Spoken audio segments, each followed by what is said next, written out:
to stop filming intros on my iPhone because I have a perfectly good vlog camera that I just keep forgetting to use, but I keep forgetting to film intros. So as I'm saying editing, I just remember, oh, I've got to film an intro. So here it is, again, on the iPhone, on my sofa. Welcome to the organised YouTuber life. So this isn't really a show vlog, but I just wanted to share some of my rounds with Ariel from Hickstead. We jumped a few classes and I've got some warm-up videos. Gonna do the usual competition round voiceover, but what makes today different is that Ariel and I finally jumped our first newcomers. For those of you who don't jump BS, which stands for British show jumping, the height of the newcomers is 110 in the first half of the course, and the second half of the course is around 115 to 120, depending on how kind they're building. And Hickstead don't build kindly. I definitely was feeling a bit brave doing Hickstead as our first newcomers. Everyone, when I told them, was like, what? You're doing Hickstead as your first one? I was like, yeah, let's do it. We'll get some great photos. Anyway, I walked the course and I was so nervous. It was literally huge, and I've never jumped that height with her before. She's never jumped that height before. We were both very new to it. We just went in for experience, but we definitely learned lots.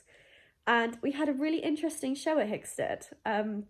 We had some really amazing moments and we had some interesting moments. There's one thing I like to be online that is honest, and I'm going to show you the highs, the lows, the amazing jumps, the eliminations, everything in between, because that's just horses and no horse is going to be perfect all the time. You need the odd elimination here and there to humble you. So I hope you guys enjoy.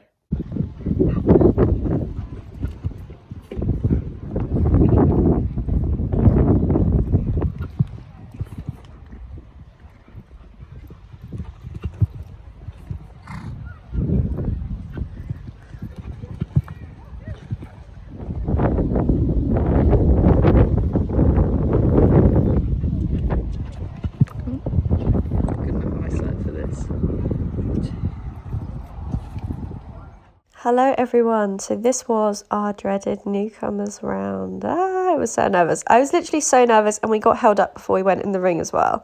And then Ariel got all spooky through this bit here and went disunited as I was coming around to fence one, so it wasn't a great start. But she actually jumped fence one really nicely. Fence two we actually had down, you can see her kind of drift a bit there. It was on a bit of a dog leg and I just rushed her into it. She just tapped it. It was some messy riding from me where I was a bit nervous. She was being a bit lucky with the crowd, so she was drifting around a bit. She did jump fence very nicely. It was quite a large upright on the edge of the arena. Which again here, she drifts around and that set us up badly for that one, so she did have it down. We literally came in sideways and it was a big oxer coming into a double, so it wasn't really a surprise that she had it down. She jumped through this line perfectly. And again, it was another dog leg to fence 7. We did that turn a lot better. She didn't actually fall out through her shoulder like she did on the others. And then we came down to the triple. Ariel has had a history of trouble with triples in the past. We got a little bit stuck in the middle, but she got us out of there and I was so happy. This is just a different angle of our round, but because we'd had fences down in the first phase, we didn't actually jump the second half of the course, as that's how they were running the class. But this is just a different angle where you can see a little bit better some of the mistakes I made and her just being a little bit green. The round as a whole was a little bit rushed, and I am being super critical. I'm so happy with this round, purely because it's us stepping up a level. And I was really nervous, and she is also quite a tricky horse. But I'm just being like nitpicky at the moment. I'm really looking forward to doing some more newcomers on her and gaining some more experience for the both of us at this level, as I really think we'll see an improvement. This round was a bit rushy, a little bit nervy from me. Ariel was a little bit wiggly, but you know what? I was just so happy. I went in that ring saying, if we don't get eliminated, I'll be happy. So I was so chuffed, especially with her through the triple. As like I said, she has got a history of struggling with triples. Now, this is our meter class that we did earlier in the day. I just wanted to show the newcomers class first, as that was connected with the warm-up videos we got. I didn't get any warm-up videos for this class because, funny story, I was actually at Hickstead all by myself. My dad was ill, so he dropped us there and left us there. And I had a bit of a stress getting ready for this class. I luckily had a very kind friend come and help me warm up, but I was very stressed. I didn't get to walk the course. I literally learned the course by watching about 2 horses jump round. So it's a little bit hairy, and I was just riding a bit gun-ho just to get Ariel round. And I'm not going to lie, there were a few moments in this course where I looked around the arena thinking, I have no idea where the next fence is, and I just kind of went with it. By some miracle, I jumped the right fences in the right order.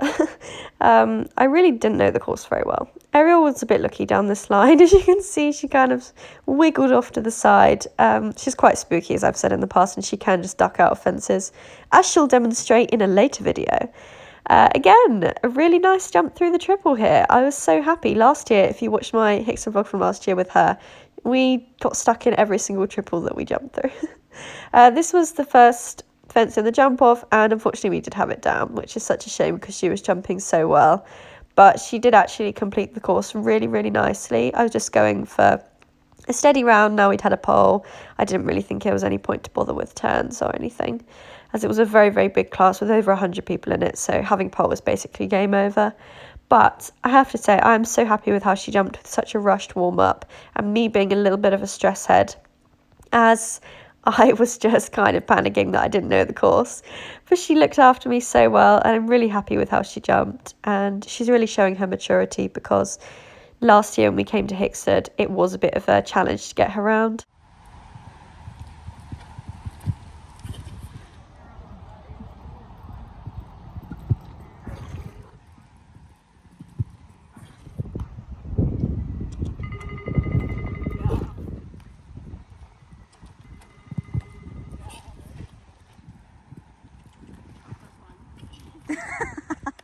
If you're wondering what you meant by me saying highs and lows, but Lily, it's been going so well. Well, this is our 105 round. It started off really well. This was day 2. I was only jumping the one class this day. Ariel actually started off going quite nicely. She was a little bit extra spooky for whatever reason in Ariel's brain that justified that, but she was jumping so nicely for the beginning of this course, and I was really actually quite hoping for a placing, as she can very easily go double clear at this level. And I was thinking, oh, we may have a shot at getting a little, maybe a cheeky Hickstead rug, maybe a placing. Well, Ariel humbled that idea very quickly. We came round to this fence, and I don't know what it was about it, but she was really, really backing off. I just about got her to get over it and complete it. But we were all over the place after that. I dropped my rein there. I don't know if anyone noticed. Bit embarrassing, bit of a rookie move, and then we were completely off on that stride. She completely chucked me forward with her back end, and then that threw off the distance for this part. But I thought, all right, get it back together. We're into the jump off. It's time for the skinny oxer. Ariel went, what is that? I am not doing a skinny oxer, girl. What the hell is that? She is so the type of horse to just take the mick when you're not completely on the ball, and I wasn't on the ball coming around to that fence. And she went, yeah, I'm not doing it. But anyway, I came round again. I got her really, really straight, and I was really getting after her. And I thought, it's all right, we can go around again. We'll do it again. And she went, no, we're not doing it. And it's really not like her, actually, to stop twice. End of the Hickstead video. I probably had my most successful show at Hickstead that I've ever had. If any of you guys have been subscribed to this channel for a while, you know that my Hickstead is my unlucky show. It always goes terribly. When we were at Hickstead last year with Inky, that's when he went lame and we found out he had navicular. So it's finally nice to have a good Hickstead show, and I hope to be back again later on in the year to have hopefully more good Hickstead shows. It's no longer our cursed showground. Well, we did have an elimination, but I look past it because she jumped so well on day 1, and honestly it's just Ariel. Ariel is just a special girl. She's a quirky gal. She'll jump amazing one day, and the next she takes a disliking to a skinny oxer for some reason. She goes, no, I don't want to jump this today. So we roll with the punches. But I hope you guys enjoyed this video. I will get some more Dakota content out there, but like I normally say, just follow my Instagram if you want daily foal content, because I'm always posting it because she's my best girl. I have lots of exciting shows planned with Ariel. I hope you guys enjoyed this video. Thank you guys for watching, and I'll see you in the next one. Bye.